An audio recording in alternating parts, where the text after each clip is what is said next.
मेरा नाम शुभम कौशिक है और आज हम डिस्कस करेंगे फिज़िक्स 2024 का सीबीएसई बोर्ड का क्वेश्चन पेपर कोड 55/3/2 यानी कि सेट नंबर 2 को डिस्कस करेंगे नॉर्दर्न रीजन में। तो यहाँ पर हम बात करते हैं, सबसे पहले ए सेक्शन पर आते हैं। तो ए सेक्शन में हमने क्या है, एक क्वेश्चन है, क्या है, आइसोलेटेड कंडक्टर है जिसके अंदर कैविटी है जिस पर नेट चार्ज कितना है, प्लस क्यू कैविटी पर नेट चार्ज है। अब पॉइंट चार्ज अच्छा विद द कैविटी उस पर नेट चार्ज इतना है। अब point charge plus Q is inside the cavity. तो एक कंडक्टर है जिस पर नेट चार्ज जो क्यू नेट है वो कितना है, प्लस क्यू। उसके अंदर एक कैविटी है जिसमें कितना चार्ज है, plus Q plus small Q. The charge on the cavity wall and the outer surface बताना है। अच्छा, ये कंडक्टर है तो इनसाइड में क्या होना चाहिए, इनसाइड में ई इनसाइड इज इक्वल्स टू क्या होता है, ज़ीरो। अच्छा, ई इनसाइड यानी कि total charge must be zero in conductor. तो अगर हम एक गॉसियन सरफेस ऐसे बना लें और इसकी कैविटी वॉल पर क्यू डब्लू हमने क्या ले लिया, कंसिडर कर लिया चार्ज, तो क्यू डब्लू प्लस जो प्लस क्यू है should be equals to zero. तो जो कैविटी वॉल पर हमारे पास चार्ज होना चाहिए वो कितना होना चाहिए, माइनस क्यू। तो माइनस क्यू हम पे दो ऑप्शन में है, option B and option C. तो ऑप्शन डी कैंसिल हो गई, ऑप्शन ए भी कैंसिल हो गया। नाउ हम पे बताना है कि नेट चार्ज बताना आउटर सरफेस पर। तो आउटर सरफेस पर नेट चार्ज कितना है, Q net should be equals to Q W plus जो आउटर सरफेस है हमारा, ठीक है। तो यहाँ पर यानी कि हमारा ये वाला प्लस क्यू, तो यहाँ पर ये कितना आएगा, जो सरफेस पर, ठीक है। हाँ, तो क्यू डब्ल्यू की वैल्यू कितनी, माइनस क्यू, और ये क्यू एस। तो क्यू नेट कितना हो गया, क्यू नेट हमारे पास प्लस क्यू की बिना है, तो क्यू सरफेस कितना हो गया, क्यू प्लस क्यू, ठीक है। तो ऑप्शन कौन सा, C option is the correct answer. Now come to the question number 2। A proton is taken from point P1 से P2। तो P1 से कहीं पॉइंट P1 है, P1 से P2 तक पॉइंट तक लाया जा रहा है। P1 की पोटेंशियल -5 वोल्ट है, P2 की पोटेंशियल +5 वोल्ट है। तो इन दो पॉइंट के बीच में पोटेंशियल डिफरेंस कितनी हो गई, 5 माइनस के -5 इज इक्वल्स टू कितना हो गया, 10 वोल्ट। अब काइनेटिक एनर्जी की अगर नहीं एज्यूम करनी है, ज़ीरो है। P1 P2 पॉइंट पर वर्क डन बताना है ऑन द प्रोटॉन। तो work done is equals to Q into V। तो प्रोटॉन पे चार्ज कितना होता है, 1.6 इंटू 10⁻⁻⁻19 कूलम, और पोटेंशियल चेंज कितना है, 10 वोल्ट। तो कितना जाएगा, 1.6 into 10⁻⁻⁻19 joule. So option B is the correct answer. Now come to the question number 3। A 2 centimetre segment of wire carrying 5 ampere of current, जिसकी डायरेक्शन कितनी है, वाई डायरेक्शन यानी कि जे कैप। अलॉन्ग ये कहाँ लाई है, वाई एक्सिस पर लाई कर रहा है। मैग्नेटिक फील्ड बतानी है इस पॉइंट पर, तो यानी कि आर वेक्टर हमारा कितना हो गया, 3i cap plus 4j cap. अच्छा, मैग्नेटिक फील्ड का फॉर्मूला कितना होता है, due to a segment of wire μ0/4 and ideal vector cross r vector, r cap या आर वेक्टर, और ये आ जाएगा आर डिवाइडेड बाय, ठीक है। तो यहाँ पर ये वैल्यू पुट करोगे और इसको सॉल्व करके हमारा वैल्यू आ जाएगी आंसर ऑप्शन सी, ठीक है। तो इसको जब सॉल्व करेंगे तो माइनस के 0.24 नैनो टेस्ला के कैप आ जाएगा। Question number 4। 2 thin parallel wire separated by distance a, ठीक है। पैरेलल वायर है इन अपोजिट डायरेक्शन, करंट क्या आ जाएगा, अपोजिट। तो जब पैरेलल वायर में करंट अपोजिट होता है तो क्या करते हैं, रैपल करते हैं। तो रैपल और रैपल ये दोनों ऑप्शन कैंसिल आउट हो गए। अच्छा, इनके बीच में डिस्टेंस कितनी, a। तो फोर्स पर यूनिट लेंथ कितनी होती है, μ0/4 2 करंट सेम है तो 2 I1 I2 यानी कि I² divided by distance between them यानी a। तो यहाँ पर आ जाएगा μ0π² 2πa², ठीक है। तो यहाँ पर आ जाएगा 2 पाई ए, तो ये हमारे D option is the correct answer. Question number 5, current carrying circular loop of magnetic moment कितना है, एम वेक्टर, और ये कहाँ सस्पेंडेड है, vertically plane in the magnetic field, ये such that is plane is parallel to B. अच्छा, इसका formula कितना होता है वर्क डन का, माइनस एम डॉट बी। ठीक है। अच्छा, पहली कंडीशन कितनी है, plane is normal to B, यानी कि जो भी प्लेन है नॉर्मल टू बी है, यानी कि दोनों के बीच में, यानी कि इस प्लेन के डायरेक्शन में ये रही एरिया वेक्टर की और मैग्नेटिक फील्ड की डायरेक्शन, तो इनिशियल कितना हो गया 0 डिग्री, और बाद में कितना हो गया θ1 0 डिग्री, θ2 45 डिग्री। तो वर्क डन कितना हो गया, W2 माइनस W1 कर दो, कितना आ जाएगा W2, यानी कि ये वाला रख देंगे, तो माइनस के एम बी कॉस 45 माइनस के माइनस एम बी कॉस 0। ठीक है, उसको जब सॉल्व करेंगे तो आ जाएगा 0.3 एम बी। ठीक है, तो ऑप्शन बी हमारा क्या हो जाएगा, करेक्ट आंसर आ जाएगा। ऑप्शन 6, क्वेश्चन 6, 2 कॉइल हैं C1 C2, ठीक है, उनका म्यूचुअल इंडक्टेंस कितना है 20 मिली हेनरी। एक C1 में जो करंट चेंज हो रहा है कितना हो रहा है 4 एम्पियर टू 0.2 एम्पियर, रेजिस्टेंस कितना है 4 ohm, then the charge that flow through it per second, charge कितना फ्लो हो रहा है पर सेकेंड वो बताना है। अच्छा, यहाँ पर क्या होता है इंड्यूस्ड ईएमएफ कितना होता है माइनस, अच्छा इसमें मैग्नीट्यूड ही लेते हैं तो M/dI/dt। अच्छा, इसको क्या लिख सकते हैं, इंड्यूस्ड ईएमएफ को करंट इनटू रेजिस्टेंस M/dI/dt। अच्छा, करंट को क्या लिख सकते हैं चार्ज पर यूनिट टाइम, और रेजिस्टेंस को इधर पहुंचा दो। ठीक है, तो ये निकालना चार्ज पर यूनिट टाइम की वैल्यू बतानी है, इधर रखा है 20 × 10⁻³ चेंज इन 4 एम्पियर टू 0, यानी कि 4 चेंज कितने टाइम में 0.2 सेकेंड, एंड रेजिस्टेंस इज 4 ओम, तो इससे ये कैंसिल आउट हो गया, ये आ जाएगा ये 200 100 और 10 की पावर ये 0.1, तो यहाँ पर option D is the correct answer. Now question number 7, solenoid है जिसकी लेंथ L है, air of cross section A है, तो self inductance of A solenoid will increase कब, तो सेल्फ इंडक्टेंस का फॉर्मूला क्या होता है μ0n² A/L। ठीक है, तो सेल्फ इंडक्टेंस किसके प्रोपोर्शनल होता है ए के, और इन्वर्सली प्रोपोर्शनल होता है लेंथ के। तो इंडक्टेंस जब इंक्रीज होगा तो लेंथ क्या होगी डिक्रीज, और एरिया क्या होगा इंक्रीज, तभी पॉसिबल है, तो option B is the correct answer. Now question number 8, electromagnetic wave with frequency 1 × 10⁻18 hertz. ठीक है, तो ये किससे बिलोंग करती है, ये एक्स रे से बिलोंग करती है। Now proton and alpha particle have the same velocity approaches the target nucleus, then momentary come to rest, then reverse their direction, the ratio of the distance of the closest approach। अच्छा, closest approach कब होती है, जब कोई भी particle किसी भी nucleus से, जेडी क्या है चार्ज ऑन न्यूक्लियस, कोई भी पार्टिकल आता है तो इसके कितना मिनिमम डिस्टेंस तक जाता है, इसे क्लोजेस्ट अप्रोच कहते हैं। ये कब पॉसिबल है, जब काइनेटिक एनर्जी पोटेंशियल एनर्जी के इक्वल हो जाती है। ठीक है, R naught is the closest approach. तो ये अगर यहाँ पर हम देखें तो सारी चीज़ कांस्टेंट है, तो आर नॉट किसके प्रोपोर्शनल हो गया Q/m के। ठीक है, तो यही कंसेप्ट का यूज़ करो, अल्फा पार्टिकल के प्रोटॉन यानी कि कैलकुलेट कर दो,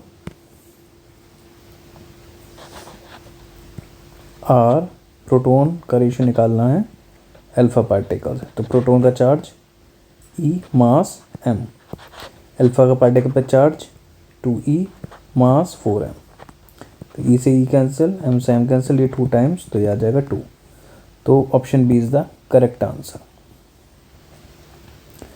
now question number 10, the following variations to the potential V0 with the frequency mu. ठीक है, for which of the metal M1 M2 M3 the work function respectively किस तरीके से होगा। तो अगर हम इस एक्सेस को बढ़ाते हैं, एक्सटेंड करते हैं, तो ये वाली लाइन जहाँ ये कट होती है ये किसके इक्वल होता है, phi not divided by E के इस ग्राफ में। ठीक है, तो ई अगर कांस्टेंट है, इनको इस तरीके से लाएंगे तो सबसे ज़्यादा किसका आएगा, M3 का आएगा। तो फाई 3 क्या हुआ, मैक्सिमम होगा, देन फाई 2, देन फाई 1। तो option C is the correct answer. ठीक है ना। क्वेश्चन नंबर 11 बहुत अच्छा क्वेश्चन था। एक इलेक्ट्रॉन ट्रांजिशन करता है N2 से N1 तक, इसमें बताना पीरियड ऑफ रेवोल्यूशन किस तरीके से इंक्रीज डिक्रीज होगा। तो यहाँ पर हमको एक बात याद रखनी है, ये वाला फॉर्मूला पढ़ा है हमने, 1/λ is equals to R Rydberg constant 1/ni square minus nf square. ठीक है, तो यहाँ पर हम क्या करेंगे, हम अगर इसको सॉल्व करेंगे तो n यहाँ पर जो लैम्डा आएगा हमारा, ठीक है, अगर n को हम बहुत लार्ज ले लेते हैं तो इनकी वैल्यू, अगर ni की वैल्यू n है तो nf की वैल्यू अगर n+1 है तो ये लगभग 1/λ जो है, 1/λ ये प्रोपोर्शनल होगा n³ के, यानी कि लैम्डा किसके प्रोपोर्शनल है, n³ के। तो फ्रीक्वेंसी किसके प्रोपोर्शनल होगी, 1/n³ के। अच्छा, टाइम इन्वर्सली प्रोपोर्शनल होती है फ्रीक्वेंसी की, तो डायरेक्टली प्रोपोर्शनल होगा n³ के। ठीक है, तो यही कंसेप्ट याद रखना है कि t किसके प्रोपोर्शनल है, n³ के प्रोपोर्शनल है। ठीक है, तो यहाँ पर अगर हम बात करते हैं T1/T2 का रेशियो, तो कितना हो जाएगा, 1/8। ठीक है, क्यूब कर देंगे। अच्छा, तो अगर हमको इसके N2 के रेस्पेक्ट में निकालना ना, N2 से जा रहा है N1 में, तो ओरिजिनल वाला कौन सा था, N2 का। तो अगर इस दोनों में से 1 माइनस करेंगे तो ये कितना हो जाएगा, ये आ जाएगा -7/8, और इधर आ जाएगा T1 - T2 divided by T2। ठीक है, तो ये पर चेंज आ गया with respect to the original, इसमें 100 से मल्टीप्लाई कर देंगे तो हमारी परसेंटेज चेंज आ जाएगा, डेट इज़ -87.5%। तो ये क्या हो जाएगा, डिक्रीज हो जाएगा बाय 87.5%।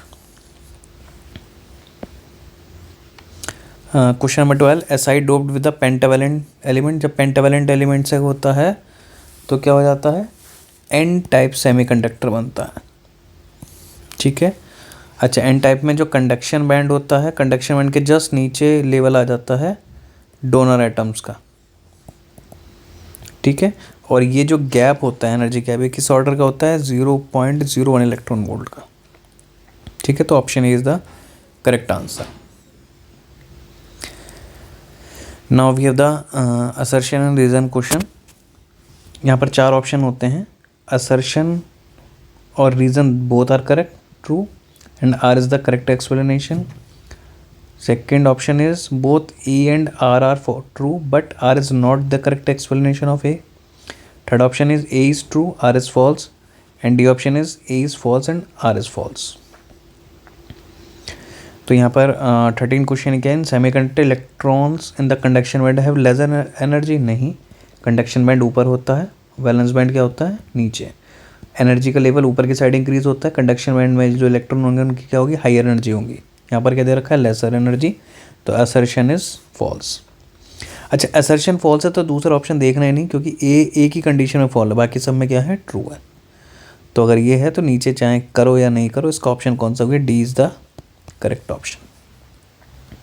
ठीक है, फिर भी हम रीज़न चेक कर लेते हैं।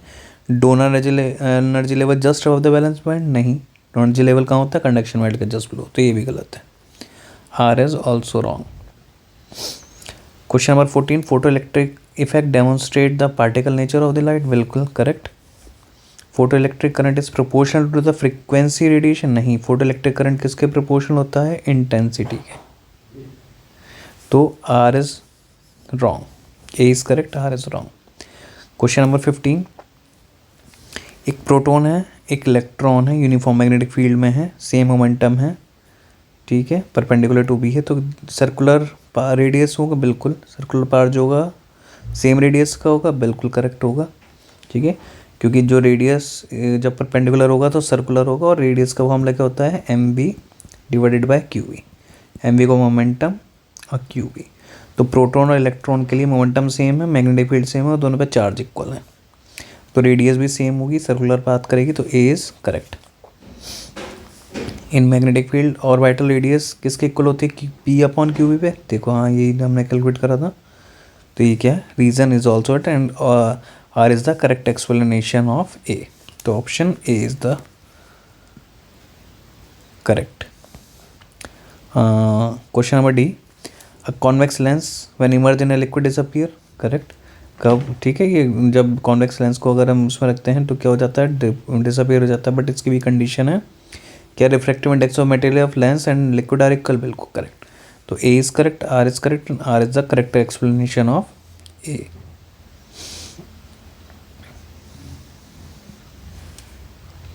Now come to the question section B. What do you mean by the relaxation time? तो of A free electron conductor, तो जब इलेक्ट्रॉन ड्रिफ्ट होते हैं कंडक्टर में तो दो कोलाइजन के बीच का जो टाइम होता है उसको क्या कहते हैं, relaxation time. Shot at the resistance of a conductor can be expressed by this. ठीक है, तो रेजिस्टेंस क्या है, इस तरीके से दिया होता है। ये हमने जब सेट फर्स्ट को कर रहे थे तो हमने ये क्वेश्चन वहाँ पे भी डिस्कस किया था। तो अगर इसको थोड़ा डिटेल में देखना तो आप उस वाली वीडियोस को देख सकते हो। Now draw the circuit diagram of wheat stone bridge, ये भी हमने सेट 1 में डिस्कस कर लिया था, और ये सिलेबस में भी है, तो इसमें कोई इतना हार्ड क्वेश्चन नहीं है, आपको इजीली ये नोट्स में मिल जाएगा। Now magnifying power of astronomical telescope is 24। ठीक है, इसको भी हमने सेट 1 में डिस्कस कर लिया था। अगेन इसको सेट 1 के लिए आप देख सकते हो, ऊपर मैं आइकन पे आपको इसकी लिंक प्रोवाइड कर दूंगा और डिस्क्रिप्शन में दे दूंगा। Find the 2 point difference between the interference and diffraction, के बीच में हम 2 पॉइंट भी इजीली कर सकते हैं। इंटरफ्रेंस में क्या होता है, दो इंडिपेंडेंट सोर्सेज जो करंट होते हैं वो ओवरलैप करके एक पैटर्न बनाते हैं। डिफ्रैक्शन में क्या होता है, जब लाइट किसी ओपेक मटेरियल से डिफ्रैक्ट होती है तो डिफ्रैक्शन पैटर्न बनाती है। ठीक है, यहाँ पे 2 पॉइंट्स इसके रिगार्डिंग लिख सकते हैं। नाउ क्वेश्चन नंबर 20, एक लाइट है जिसका वेवलेंथ कितना है, 500 nanometre, is incident of the caesium metal, जिसका वर्क फंक्शन कितना है ये, तो ये क्या है 5, ये क्या है लैम्डा। फोटो एमिशन अकर होता है, calculate the kinetic energy in electron volt. ठीक है, तो पहले लैम्डा से एनर्जी निकाल लेंगे। ठीक है, एनर्जी hc बाय लैम्डा, और उसको इलेक्ट्रॉन वोल्ट में कन्वर्ट कर लेंगे इस चीज़ का यूज़ करके। ठीक, और जब एनर्जी आ जाएगी तो हम फोटो इलेक्ट्रिक इक्वेशन लगा देंगे, इज इक्वल्स टू 5 प्लस के मैक्स। ठीक है, तो के मैक्स कितना हो जाएगा, जो भी एनर्जी आएगी माइनस 5 नॉट करके काइनेटिक एनर्जी हमारे पास आ जाएगी।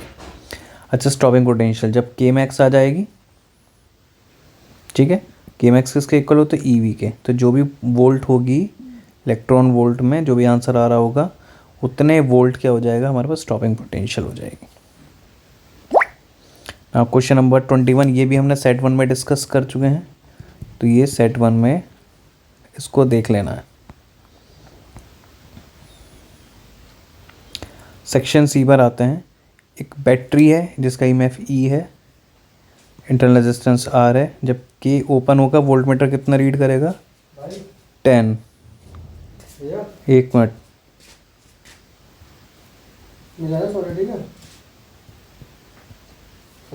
ठीक है, एमीटर कितना करेगा, 0 meter in a closed circuit, voltmeter read 6 volt.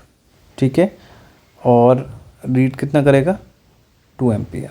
तो जब एम्पियर जब ओपन सर्किट होगा तो ये जो 10 वोल्ट है ये क्या हो जाएगा, ईएमएफ। तो ईएमएफ बैटरी कितनी होगी, 10 वोल्ट। इंटरनल रेजिस्टेंस के लिए कैलकुलेट कर लेंगे, तो इंटरनल रेजिस्टेंस के लिए क्या करेंगे, ई इज इक्वल्स टू जो ईएमएफ है वो किसके इक्वल है, potential drop plus I into R. ठीक है, ई की वैल्यू 10 है, वी की वैल्यू 6, करंट कितना है 2 एम्पियर आर, तो यहाँ पर क्या कर लेंगे आर कैलकुलेट कर देंगे 10 - 6 डिवाइडेड बाय 2 कितना आ जाएगा 2 ओम। ठीक है, तो ये आ गया 2 ओम। एक्सटर्नल रेजिस्टेंस के लिए क्या कर लेंगे V is equals to I R, तो R is equals to 6/2 is equals to 3 ohm, तो कितना आ जाएगा 3 ओम। Next question number 23। एक रेक्टेंगुलर लूप है जिसका एरिया A है, करंट I है, placed in uniform magnetic field with the help of suitable diagram derive an expression for the vector for the torque. ठीक है, तो टॉर्क के लिए डिफाइन कर सकते हैं हम, टॉर्क का क्या फॉर्मूला होता है I into A cross P। ठीक है, M क्रॉस B, तो ये हम इजीली ड्राइव कर सकते हैं एक लूप का डायग्राम बना के। Next distinguish the reactance and impedance of N AC circuit, तो एसी सर्किट का जो रिजल्टेंट होता है, जो ओवरऑल रेजिस्टेंस होता है उसको क्या कहते हैं इम्पीडेंस। रिएक्टेंस क्या होता है कैपेसिटिव रिएक्टेंस अलग होता है और इंडक्टिव रिएक्टेंस अलग होता है, यानी कि जो कैपेसिटर और इंडक्टेंस जो रेजिस्टेंस प्रोवाइड करते हैं उसको रिएक्टेंस कहते हैं।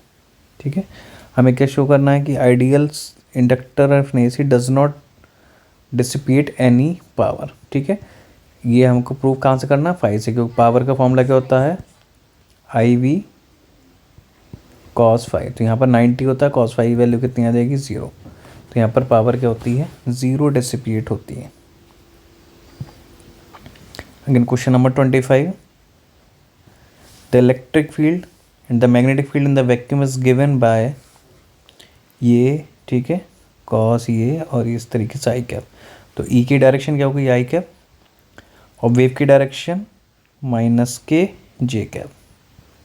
ठीक है, इसको किससे कंपेयर करके बताना है is equals to E0 cos omega t plus KY I cap, इससे कंपेयर करके। अच्छा, वेवलेंथ फाइंड आउट कर लोगे, ये क्या है k है, तो k is equals to 2 pi by lambda, तो k की वैल्यू 1.5 वैल्यू रखो, लेमडा निकाल लो, लेमडा आ जाएगा। अच्छा, फ्रिक्वेंसी के लिए क्या है ये omega is equals to 2 pi f। ठीक है, तो इससे कंपेयर करके क्या कर लोगे फ्रिक्वेंसी आ जाएगी। What is the amplitude of the magnetic field of the wave, तो मैग्नेटिक फील्ड तो E0 अपॉन B0 किसके इक्वल होता है C के, तो यहाँ से इजीली हम क्या कर सकते हैं B0 की वैल्यू निकाल सकते हैं। C is the speed of light, right an expression of the magnetic field, तो जब ये सारी चीज़ आ जाएगी तो हम क्या कर सकते हैं मैग्नेटिक फील्ड का एक्सप्रेशन लिख सकते हैं cos omega t plus KY, और डायरेक्शन कैसे निकालेंगे E क्रॉस B किसके इक्वल होना चाहिए डायरेक्शन ऑफ द वेव, यानी कि -j कैप। बस यहाँ पर वैल्यू पुट करो, E की वैल्यू कितनी आई कैप क्रॉस B, तो B की वैल्यू क्या रखें जो -j कैप आ जाए, तो आ जाएगा ये k कैप। ठीक है, तो I cross k is equals to -j, तो यहाँ पर B की डायरेक्शन क्या आ जाएगी k cap. Now question number 6, explain the origin of the spectral line of the hydrogen atom. Spectral line क्या होती है, जब एक कोई भी इलेक्ट्रॉन एक लेवल से दूसरे लेवल में जंप करता है तो स्पेक्ट्रल लाइन हमको विजिबल होती है। ठीक है, draw the energy band diagram of the hydrogen showing the various spectrum, तो यहाँ पर अलग अलग हम लाइन बता सकते हैं।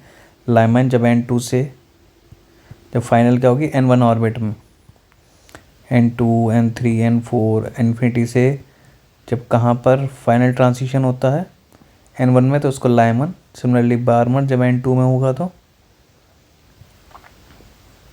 उसके बाद पास्चन, तो ब्रैकेट फिर पी फंड, इस तरीके से क्या हो जाएगा स्पेक्ट्रल लाइन का जो डायग्राम होता है ये हमको डिस्कस करना है। Next define the atomic mass unit, तो एटॉमिक मास यूनिट क्या होती है, ये इसमें न्यूक्लियर में हम जितने एटॉमिक और मोलिकुलर लेवल पे मास को डिफाइन करते हैं वो एटॉमिक मास यूनिट में होते हैं, और ये किसके इक्वल होता है 1/12 ऑफ द कार्बन C12 जो एटम होता है उसका 1/12, ठीक है, उसके इक्वल होता है। अच्छा, next calculate the energy required to separate the deuterium into the constituent part proton और द न्यूट्रॉन, तो इसको अगर अलग अलग उसमें डिवाइड करना है तो यानी कि बाइंडिंग एनर्जी कैलकुलेट करनी है। बाइंडिंग एनर्जी कितना proton plus neutron and plus minus mass of deuteron. ठीक है, तो हाइड्रोजन क्या हो गया, एक तरीके से प्रोटॉन का मास हो गया, ठीक है। तो इनको सबको वैल्यू सॉल्व करके यू में आ जाओगे, और 1 atomic mass unit is equals to 931.5 mega electron volt. Now draw the circuit diagram of obtaining VI characteristic of PN junction diode. Explain briefly the salient feature of the VI characteristics in the forward and reverse biasing. तो जब circuit diagram बनाते हैं VI characteristic का, तो कैसे बनाते हैं, diode है, ये पी साइड एन साइड, इसको हम वोल्ट मीटर से कनेक्ट करेंगे और इसको रियोस्टेट का यूज़ करके, ये पी है, फॉरवर्ड बायसिंग में यहाँ पॉजिटिव वोल्ट रख देंगे और एक एम मीटर लगा देंगे इस तरीके से। बस ये सर्किट डायग्राम हो गया। रिवर्स बायसिंग में इसको रिवर्स कर देंगे, यहाँ पर पॉजिटिव को की जगह नेगेटिव कर देंगे, नेगेटिव की जगह पॉजिटिव कर देंगे। और इसका ग्राफ कैसा आएगा, फर्स्ट क्वाड्रेंट में, यानी कि फॉरवर्ड बायसिंग के लिए ग्राफ इस तरीके से आएगा, और रिवर्स बायसिंग के लिए ग्राफ कैसा आएगा, थर्ड क्वाड्रेंट में आएगा ऐसे। नाउ बी पार्ट है, on the basis of energy band diagram distinguish between the insulator, semiconductor and conductor. तो एनर्जी बैंड डायग्राम के बेसिस पे कंडक्टर कैसा होता है, कंडक्टर वो एलिमेंट्स होते हैं जिसमें कंडक्शन बैंड और वैलेंस बैंड क्या होता है, ओवरलैप होता है या फिर लेस एनर्जी का होता है। ये कौन सा होगा, कंडक्टर। अच्छा, सेमीकंडक्टर में कंडक्शन बैंड और वैलेंस बैंड में जो एनर्जी गैप होता है वो लगभग 1 इलेक्ट्रॉन वोल्ट से 3 इलेक्ट्रॉन वोल्ट के बीच में रहता है। और वैसे एलिमेंट जिसमें कंडक्शन बैंड और वैलेंस बैंड के बीच में जो गैप रहता है वो कितना रहता है, ग्रेटर देन 3 इलेक्ट्रॉन वोल्ट, ठीक है। इनको क्या कहते हैं, इंसुलेटर। बस इस तरीके से डिफाइन करना था ये। Now section D, case study based question. ये क्वेश्चन भी हम सेट 1 में डिस्कस कर चुके हैं, तो वहाँ पर जाके इसको देख लीजिए, ठीक है। इसमें कौन सा ऑप्शन था, इसका 4th ऑप्शन था। इसका ऑप्शन डी था, एक्सलेट अलॉन्ग माइनस आई कैप। इसमें ऑप्शन ए था, इसको हमने डिटेल डिस्कस किया, तो वहाँ पर जाकर इसको वीडियो को देख लेना। और इसमें ऑप्शन सी था, ये वाला, ठीक है।